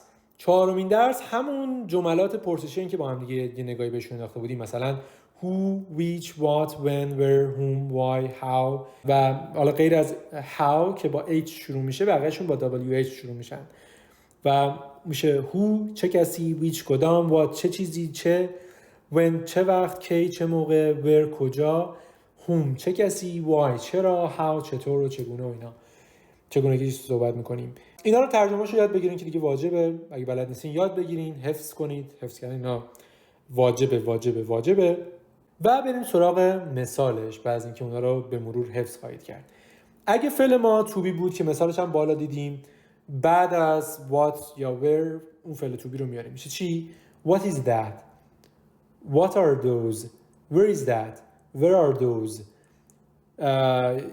میگه اون چیه؟ آنها چیان؟ یا میگه اون کجاست؟ آنها کجا هستن؟ یکی از کجای بودنش صحبت میکنه که اینکه چیان صحبت میکنه. پس سوالیه ایز رو ما اونجا میاریم. اگه فعل من to be بود. فعل من to be بود. یا میگه who is your best friend? My brother is my best friend. بازم اگه نگاه کنید بعد از who که خودش فاعله حق نداریم فاعلی بیارین. Your best friend فاعل نیستش. مثلا اگه اینجا جواب نگاه کنید یه he یا که الان جو شده برادرم my brother is my best friend. My best friend چیه؟ تو زبان انگلیسی ما بهش میگیم کامپلیمنت آف سنتنس یا کامل کننده جمله تو زبان فارسی بهش میگیم مسند، به اینم میگیم مسندون الیه، به اینم میگیم فعل ربطی تو فارسی. برادرم بهترین دوست من است. بهترین دوست من بس چیه؟ مسند یا کامپلیمنت آف سنتنس تو زبان انگلیسی یا کامل کننده جمله تو زبان انگلیسی، یا کامپلیمنت هم بهش میگن، حالا کامپلیمنت خالی کامپلیمنت. و از اون ور who is your best friend، چه کسی بهترین دوست شماست. اونجا is اومده. بریم سراغ این توجه رو با هم ببینیم. اگه فعلش to be نبود چیکار کنیم؟ مثل همیشه اگه زمانش حاله، فعلا ما زمان حال داریم بررسی میکنیم. از چی استفاده میکنیم؟ do یا does استفاده میکنیم. when do I go، when do you go، when do we go، یا how do we go، how do you go الاخر، یا where does he go، where does she go، کجا میره اون، چطور میره اون، چرا ما میریم. اینا همشون چی میاد؟ فعل کمکی do یا does میاد. does با چی میاد؟ با it و he و she. do با I و you و we و they. همیشه هم شکل ساده فعل میاد. پس اینجا فعل من دیگه s یا yes نمیگیره. چرا نمیگیره؟ چون اینجا گرفته. برای سبب اون شخص هم حتی نمیگیره. اینو یادمون نره. این سوتیای مهمه که بعضی از بچه‌ها میدن. اینجا s یا yes خبری ازش نیست. هر زمان که به جمله داز اضافه بشه فعل اصلی دیگه نباید اس یا اس بگیره. این هم نکتهش حتی آوردیم اینجا که چه بهتر اینجا مکتوبم بشه، بعدن تو ضمیر ناخودآگاهتون اگه رفته اینجا دیگه داشت باشینشو ببینینش در عمل. What do you study؟ شما چه چیزی رو مطالعه میکنید؟ I study French. من فرانسوی میخونم. What do you study؟ Where do you live؟ We live in Mariwan. ما تو مریوان زندگی میکنیم. کجا زندگی میکنیم؟ ما مریوان زندگی میکنیم. What does your father do؟ چی کار میکنه پدرت؟ همشون یه ساختار یکسان دارن اینجا اگه دقت بکنین که پرسشی میاد، بعد فعل کمکی میاد، بعد فاعل میاد و بعد فعل. حالا اگه فعل چیزی هم لازم داشته باشه در ادامهش میاد. پرسشی، فعل کمکی، فاعل، فعل. یک جا این اتفاق نمیفته که اینجا با هم یاد میگیریم. Where do you live؟ We live in Mariwan. What does your father do؟ He teaches English. پدر چی کار میکنه؟ انگلیسی درس میده. When does she wake up؟ She wakes up at 6 o'clock. این مثال خیلی خوشگله. چرا خوشگله؟ البته بالایش هم قشنگ بود. اینجا وقتی داز اومد دیگه فعل من اس یا اس نگرفت. دو اینجا انجام دادنه. یعنی چی کار است؟ چی کار میکنه؟ انجام دادنه. و اینجا فعلش چی گرفت؟ اس یا اس گرفت موقعی که دیگه دو یا داز نبود، چون هی باش اس یا اس میاد. اینجا وقتی داز اومد ببین wake up کی از خواب پا میشی؟ داز چون اس یا اس گرفت دیگه wakes up نشد. اما در جوابش وقتی دیگه دازی خبر نیست، چون دیگه سوال نمیخوام بپرسیم، میخوام جمله خبری بگم که تهش نقطه است، میاد میگه she wakes up at 6 o'clock or 6 a.m. مثلا اینجوری مخالف میخوریم 6 o'clock 6 sharp یعنی سر ساعتش 6 6 o'clock 6 خالی هم میتونیم بگی she wakes up at 6. همه میدونم منظور 6 به هزار نیست، 6 صبح. یا 6 am رو برای صبح استفاده میکنیم، pm رو برای بعد از ظهر. اینم از این نکته هم گفتم. نکته مهمش این هو تافته جدا بافته است. هو نباید، ببین نکتهشو دارم میگم، نباید فعل کمکی بیاری، چه محاوره چه رسمی. میگم ویراش قدیم ممکنه اینجا اشتباه نشه. این اشتباه نشه با نکته‌ای که من دارم میگم سند زندم اشتباه تایپی داشته، جزو درست کردیم به مرور، چون میگم تایپش هم باز خودمون انجام نداده بودیم. به هر ترتیب من اینو داشتم ضبط می‌کردم ویدیو رو، این تیکر رو متوجه شدم، این تیکر رو اصلاح کردم، جزوه‌رم رو آپدیت کردیم. Who helps children؟ فرق داره بالایی. Who helps children؟ Who helps children؟ کی کمک میکنه بچه‌ها؟ The teacher helps them. The teacher helps them. معلم کمک میکنه بهشون. Who helps children؟ نمیگه Who does help children؟ Who does help children اگه بگی خیلی تأکیدیه، اصلا نمیگیم اینجوری. Who does help children؟ کی داره به اونا کمک میکنه؟ مثلا انگار طلبکاری. اینجوری معنی میده، خیلی معنی خوبی نمیده. مثلا نمیگیم اونجوری. نیازی به فعل کمکی دو یا داز نداریم. در حالت عادی میتونیم بگیم نادرست اگه بهش اضافه کنیم. این نکته مهم هو رو آویزه گوش کنید که با بقیه فرق داشت. یعنی همشون چی بودن؟ پرسشی، فعل کمکی، فاعل، فعل. این چی شد؟ پرسشی، فعل. این حالا مفعول هستن. یعنی نه فاعل میاد چون خودش جانشین فاعله، نه فعل کمکی. اونم با چی؟ فقط با هو. هو خودش جانشین فاعله، اون که هیچی.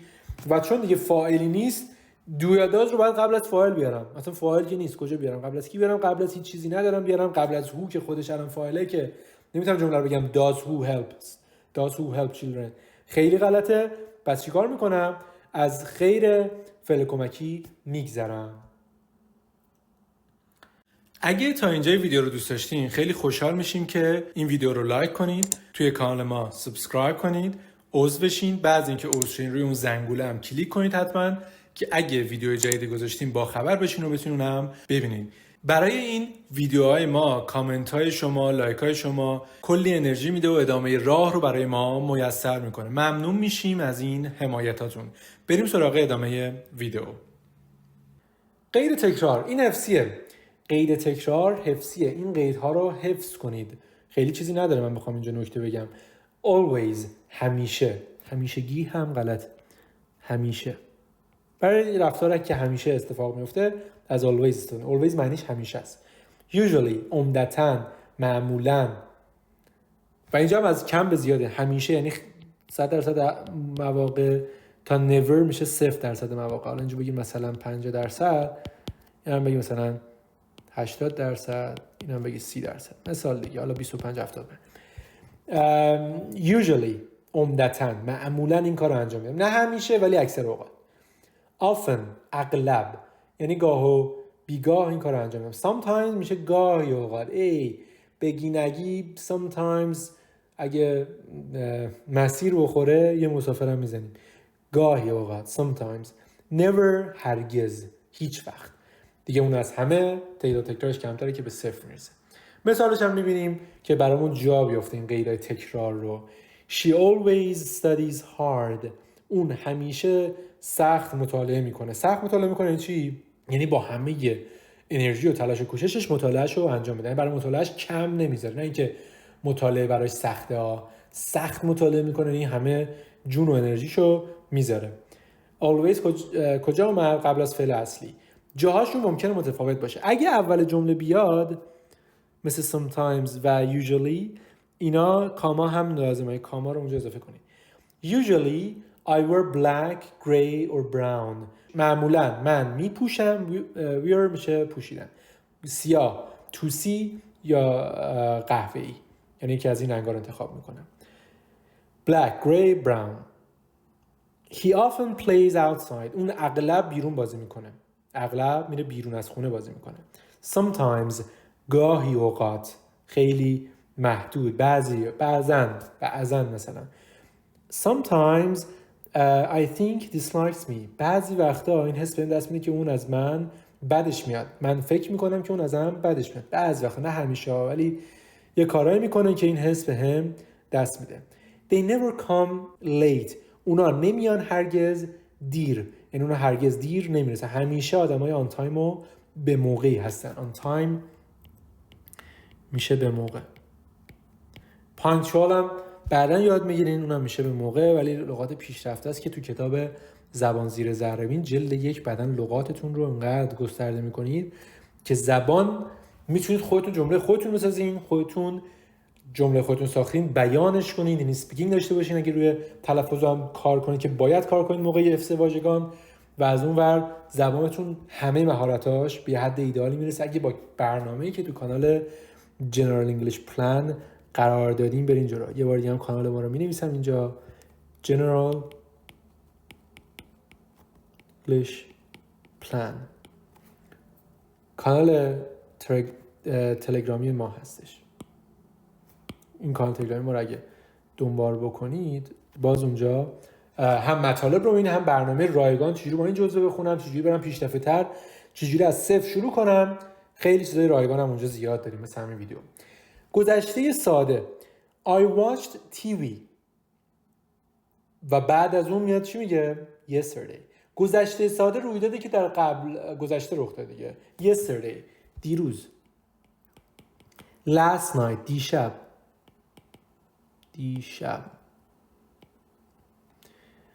last week هفته قبل. 2 days ago یا 2 months ago 2 ماه قبل، 2 روز قبل. پس چیزی که گذشته است زبانش طبیعتا گذشته ساده است و 2 حالت داره. یک دسته افعال با قاعدن که خیلی ساده ترن ایدی میگیرن. اکثر افعال با قاعدن و ایدی بهشون اضافه میشه. وقتی ایدی بگیرن تبدیل میشن به زمان گذشته ساده. خیلی هم ساده است. I watched TV yesterday. You watched TV last night.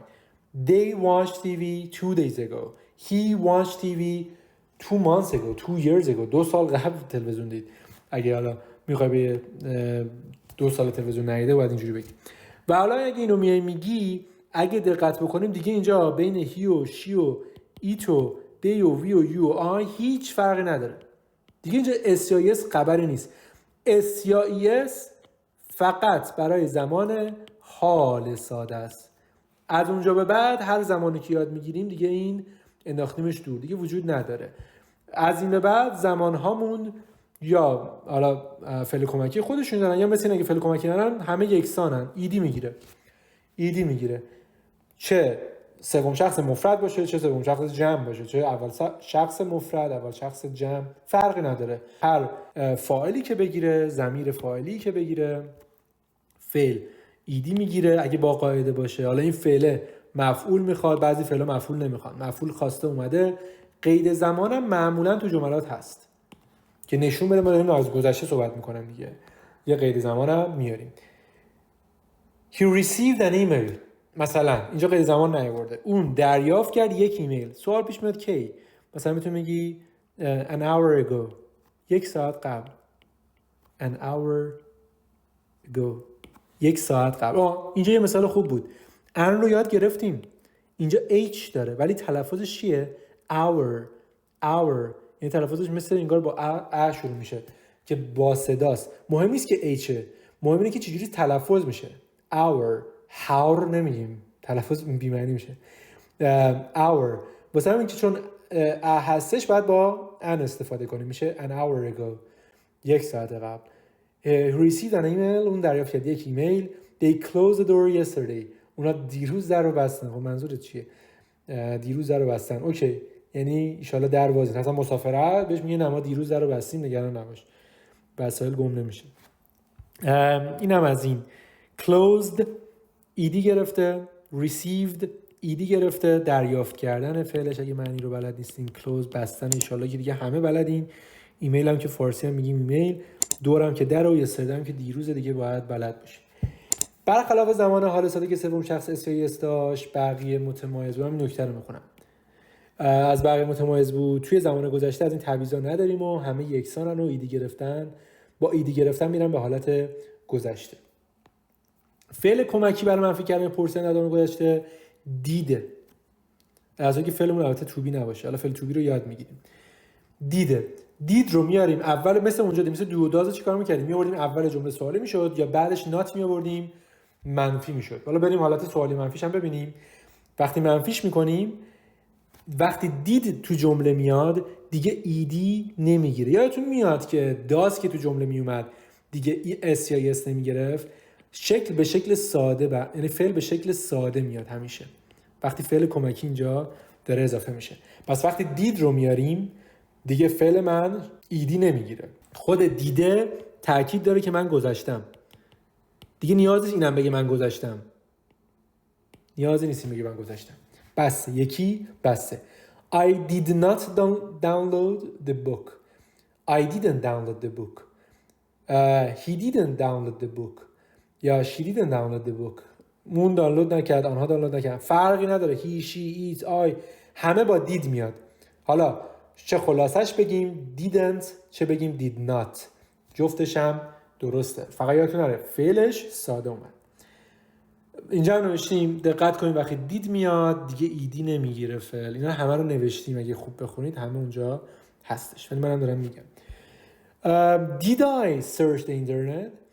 Did you search the internet? Did we search the internet? Did they search the internet? و did he search. بازم ببین اصلا فرق نداره که من اینجا ضمیر فاعلیم چیه، همیشه دید داره میاد سوال، یکی ضمیر دید و دیز مثلا نداره.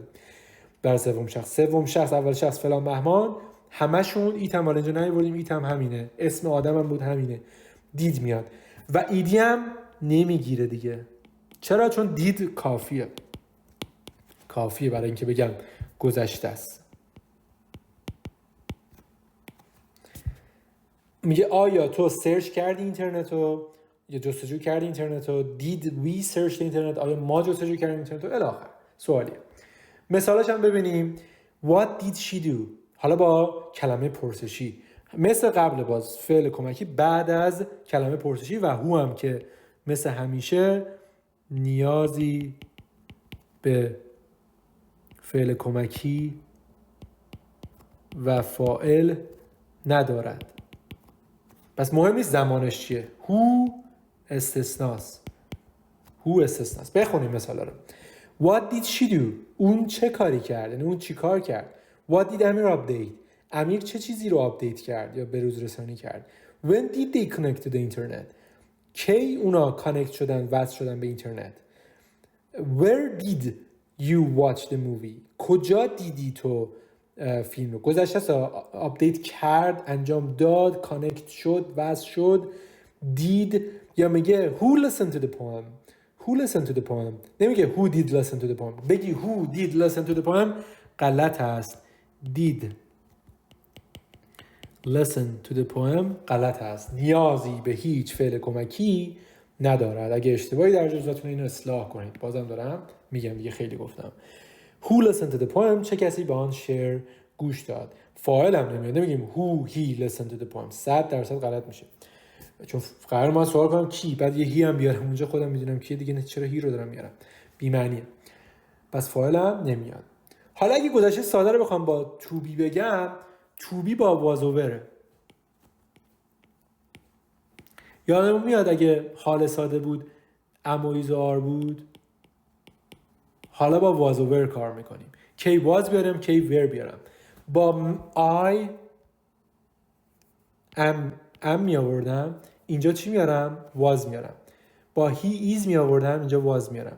با she is می آوردم، اینجا was میارم. پس am و is تبدیل میشن به was. اونایی که are بودن تبدیل میشن به were. پس از گذشته که از حال که میرم به گذشته اینجوری تغییر میکنه. میگه I'm happy، من خوشحالم. I was happy yesterday، دیروز خوشحال بودم، یعنی الان خوشحال نیستم. He's happy، اون خوشحاله. He was happy last week، اون خوشحال بود هفته قبل. She's happy، she was happy last month، ماه قبل خوشحال بود. They are happy، they were happy last winter، اونا خوشحال بودن وینتر گذشته، زمستان گذشته خوشحال بودن، یعنی الان خوشحال نیستن. بندگان خدا از زمستان تا الان خوشحال نبودن. You are happy، you were happy yesterday، شما خوشحال بودین دیروز. و اینجا هم باز were رو میبینیم که اومده. پس طریقه تبدیل am و is و are به was و were رو یاد بگیریم. اونایی که am و isن تبدیل میشن به was، اونایی که آرن تبدیل میشن به were. این فرمول ساده رو یاد بگیریم. اینجا مثال مختلف، یعنی مثال بیشتر هم داریم. مخفف‌ها رو اینا رو یه مرورم بکنیم. I am not رو یاد گرفتیم که میتونیم بگیم I'm not happy، من خوشحال نیستم. اون میشه چی؟ I was not یا I wasn't happy. was not. یه چیزی هم باز از نظر تلفظی بگم. این رو میتونم، این تو فارسی میخوام تلفظ کنم میگم was، ولی was غلطه، یعنی و نباید بگم. من بگم چی؟ was. یه جورایی و که میگم، بذارم چه جوری میگم. و که میگم، و میگین این دندون بالاتون میچسبه رو لب پایین، میشه و. ولی موقعی که میگین و، لبتون قنچه میشه، اون اتفاق نمیفته. و I was، مثل ولک بکنم. بچه جنوبم و رو اینجوری میگن، و نمیگن، و میگن. اونم تقریبا تو همایی هست. I was not happy, I wasn't happy. W رو باید اینجوری تلفظ کنید، یعنی و فارسی تلفظ نکنید. اینو گذاشتم که غلط به معنی غلطه. یا اینجا مثلا نمیگیم وی، میگیم چی؟ وی. به این فرق داره. وی. اوکی، الان مهم نیست اونقدر، الان خیلی اینا جزئیه، خیلی جزئیه، ولی اینا باز میگم به گوشتون بخوره بد نیست. We aren't happy. We were not, we weren't happy. ما نبودیم خوشحال، نبودیم خوشحال، ما نیستیم خوشحال. حالا شکل مخففش چه شکل کاملش. There was a newspaper in the library. وجود داشت یک روزنامه در کتابخونه. یادتون میاد there are اینا خوندیم، یعنی وجود داشتن. حالا همین اگه گذشته باشه میشه وجود دارد، میشه وجود داشت، گذشته است. و اینا هم از بعدیش جمع مفرد بودنشو میپذیرن. اگه من اینجا نگاه کنم بعدش چی اومده؟ مفرد. زرد خیلی رنگ خوبی نیست، میدونم بعضیا مشکل رنگی دارن. بعدش مفرد اومده، فعلش مفرد میشه. اینجا بعدش جمع اومده، فعلش جمع میشه. این اتفاقی که بعدش تأثیر میذاره فقط برای دره، یعنی اینم استثناء. وگرنه همیشه فاعله که تعیین میکنه چی باشه، اتفاق به چه شکل بیفته. There وجود داشتن ولی متفاوته. There was a newspaper in the library. یک روزنامه توی کتابخونه بود، چون مفرده شد روزنامه مفرده شد was. و there were many messages in the mailbox. مسیج های زیادی یا پیام های زیادی توی میل باکس، اون صندوق پستی وجود داشت. اینم از این. دو مثال آخر میشه شکل گذشته وجود داشتنه، یعنی میشه چی؟ وجود داشت. میشه وجود داشتم، داشتی، داشتن، صرفش کنید دیگه. حالش میشه وجود دارم، داری، دارند الی آخر. درس ششم که اگه اشتباه نکنم درس آخره. گذشته رو یاد گرفتیم، افعال با قاعده رو. سخت ترین چیزی که امروز یاد میگیریم گذشته ساده بی قاعده است. همه فعلا هلو به پرتوگلو نیستن، همه با ایدی نمیرن به شکل گذشته. بعضیا دردسر دارن، باید حفظ کنیم. مثلا فعل speak نمیشه speaked، اصلا نمیشه تلفظش هم کرد، ولی این به این شکل تبدیل نمیشود، منفی ها تبدیل نمیشه. این به این معناست که باید استثناءاتو که بعداً بهتون میگیم یا بهشون میگیم irregular verbs یا افعال بی قاعده، اونا رو بلد باشین. جدولی هم انتهای جزوه هست، اگه بتونم برم انتهای جزوه، یه جدولی اینجا ما آوردیم، اینجاست. جدوله رو میبینین، افعال رو نوشتیم، شکل سادهش این شکلیه، شکل گذشته این شکلیه، شکل پست پارتیسیپلش هم بعدا میخونیم این شکلی. یعنی این فعل سه تا شکلش یکیه، ایدی نمیگیره. بعضی فعلا کات فعلش تغییر نمیکنه. بعضی فعلا ولی چی تغییر میکنه؟ مثلا drive drove driven، drink drank drunk، eat ate eaten الی آخر. fall fell fallen، feed fed fed و اینا همینجوری تلفظش بماند. افعال بی قاعده است. این جدول رو باید بشینید حفظ کنید. بعضی وقتا مثلا کلمه رو بلدم، من کلمه چی رو بلدم؟ کلمه بیلد رو بلدم، ساختن.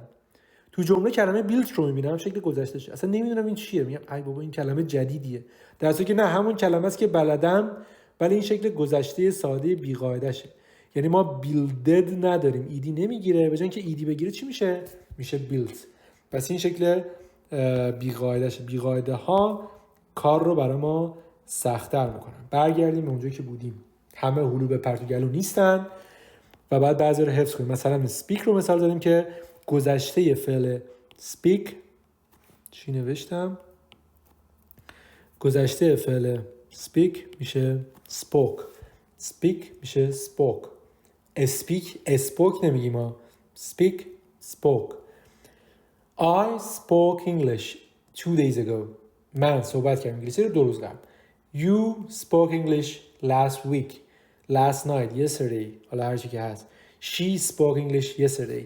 اینجا مهم نیست دوباره فاعل چیه. هر چی که هست شکل بی‌قاعده. پس زمان گذشته فعل من متأثر از فاعل نیست که سوم شخص فلان بهمان، دردسر اونشو ندارم. ولی دردسری که دارم اینه که بعضی افعال به این راحتی ایدی نمیگیرن که برن گذشته، یه ذره سخت‌ترن، اونو باید حفظ کنن. You spoke English 2 days ago، اینا رو دیدیم. و اینجا بریم در اینجا میگه در مثال بالا شکل بیقاعده speak رو دیدیم که میشه spoke یعنی صحبت کردن، و اینجا میشه من صحبت کردم گذشته است انگلیسی 2 روز قبل. آره دیگه اینجا نوشتم حداقل خدا رو شکر زبان انگلیسی مثل فارسی نیست که 100 جور صرف کردن داشته باشه. ما حالا تو فارسی چی میگیم؟ با آی یه چیزی میگیم من خوردم، او خورد، آنها خوردن، ما خوردیم، نمیدونم اونها کشتن، ما کشتیم. حالا اگه حال بشه چی میشه؟ میکشیم. مثلا کشتن شد کشیم، تهش مثلا میکشیم، میکشند. خیلی هر چیزی یه چیزی، هر کدوم یه سازی میزنه. این باز بنده خدا سعی کرده اکثرا ایدی بگیرن، یه تعدادی هم در حد مثلا 100 تا هم بیقاعده است که باید حفظ کنیم، که حتما حفظ میکنیم به مرور. قرار نیست خودتون رو بکشید، قرار نیست خودتون رو بکشید، ولی اونا رو که حفظ میکنید هم دارین فعل یاد میگیرین، یعنی لغت یاد میگیرین، هم دارین گرامر یاد میگیرین. اینجاست که گرامر تاثیر میذاره تو ترجمه، یعنی گرامر فقط برای گرامر نیستش. بریم اینجا منفی کردنش با did not میگیره یا میشه didn't.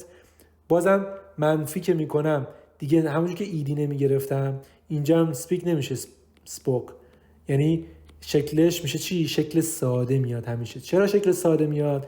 چون فعل کمکی به جمله اضافه شده. وقتی فعل کمکی اضافه شود این چیز جمله اضافه میشه، اون میاد حالا گذشته میشه، حال میشه الی آخر. فعل من دیگه اذیت نمیشه، فعل من همونجور قلمبه و سلمبه میماند. I did not یا I didn't speak English 2 days ago yesterday last week. اینم از این مثال خیلی شبیه بالایی است، یا سخت نیست بگم. یا سوالیش بخوام میگم did I speak English؟ Did you speak English؟ Did he speak English؟ آیا اون صحبت کرد انگلیسی؟ آیا شما صحبت کرد انگلیسی؟ و الی آخر. باز فعل کمکی میاد ابتدای جمله، این الی آخر هم که افتاد تو زبونه همون so on and so forth که تو انگلیسی هم تو زبون من هست، برمیگردم به فارسی میشده الی آخری که داره تو زبونم میاد. ببخشید اگه بعضی چیزا رو زیاد تکرار میکنم.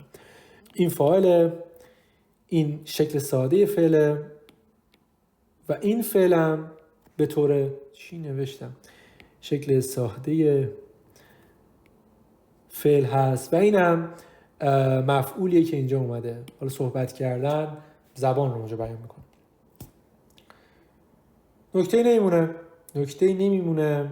سوال نویسی با افعال کمکی هم باز اینجا با کلمات پرسشی هم همون اتفاقای قبلی میفته. زوم کنم. What did she write؟ What did she write؟ او چه چیزی نوشت؟ چی شد؟ فعل کمکی بعد از یه بیارم پایین، ببخشید. فعل کمکی، ای بابا دستم میخوره زوم میشه، عذر میخوام. فعل کمکی بعد از این کلمه پرسشی اومده و اینجا هم فاعل اومده و حالا فعل ما. این ترتیب اینجا تکرار میشه. کلمه پرسشی، فعل کمکی، فاعل، فعل. کلمه پرسشی، فعل کمکی، فاعل، فعل. کلمه پرسشی، فعل کمکی، فاعل، فعل. کلمه پرسشی نه فاعل نه فعل کمکی. این قاعده‌ای که با هو میاد، هو استثناء همیشگی ماست که نه نیاز به فاعل داره نه نیاز به فعل کمکی. Who ate the cake؟ کی خورد کیک رو؟ Who ate the cake؟ از تون صدا تو میفهمن Who ate the cake؟ داری سوال میپرسی. Where did you break the leg؟ break your leg؟ کجا شکوندی پاتو کجا شکوندی؟ When did they read the book؟ چه موقعی کی اونا خوندن کتاب رو؟ What did Amir buy؟ امیر کی خرید؟ امیر چی خرید؟ What did Amir buy؟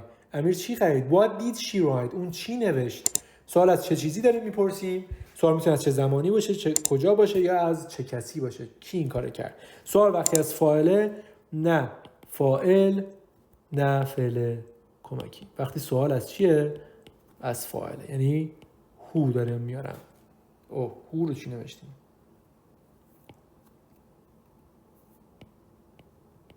اوکی. ضمیر مفعولی تموم میشه. آره این آخرین بحثی که داره میخونه، میگه آخرین صفحه از درس سال، یعنی کل سال اول دبیرستان رو با هم دیگه سریع مرور کردیم. یک سال درسی یعنی که الان ما هم داریم مرور میکنیم. حالا اگه سختتونه میتونید بشکنیدش تو روزهای مختلف این ویدیو رو ببینید یا چند بار ببینید. ضمیر مفعولی، ما گفتیم بعضی فعلا مفعول همه فعلا مفعول نمیگیرن ها، بعضی فعلا مفعول نمیخوان. مثلا فعل بردم مفعول میخواد ولی همه فعلا مفعول نمیخوان. اگه فعلی مفعول خواست، حالا مفعولش میتونه یه اسم باشه یا مفعولش میتونه یک ضمیر مفعولی باشه.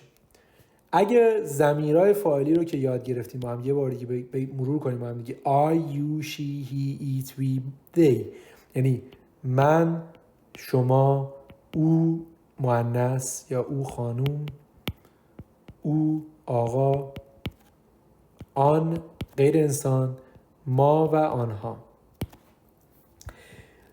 اینا ضمیر فاعلی هست. ضمیر مفعولیشون میشه me, you, her, him, it, us, them. I میشه می، من میشه مرا، you میشه تو را، او را، آن را، ما را، آنها را، یا به آنها، به من، به تو. بعضی وقتا تو ترجمه ممکنه ما بگیم به، بعضی وقتا بگیم را. یعنی قدیما ما گفتیم رای مفعولی ولی خب خیلی از افعال هم را نمیپذیرن دیگه. تو مثالش هم با هم دیگه بهتر اینو خواهیم دید. میاد میگه he called me اون زنگ زد به من، من مفعولم. به چه کسی زنگ زد؟ به من. فاعل کیه؟ اوه. He called me. I'm talking to you. من دارم با تو صحبت میکنم. زماناش هم با هم مرور کنیم ها. گذشته ساده با قاعده هم از ایدی گرفته. I'm talking. am به علاوه ing چی بود؟ استمراری بود. حال استمراری. من دارم صحبت میکنم با تو. ضمیر مفعولی. مینا looked at زهرا یا looked at her. مینا نگاه کرد به زهرا یا به او. باز اینجا چیه؟ گذشته ساده است. ایدی گرفته. گذشته ساده است. They saw Ali or him in the park.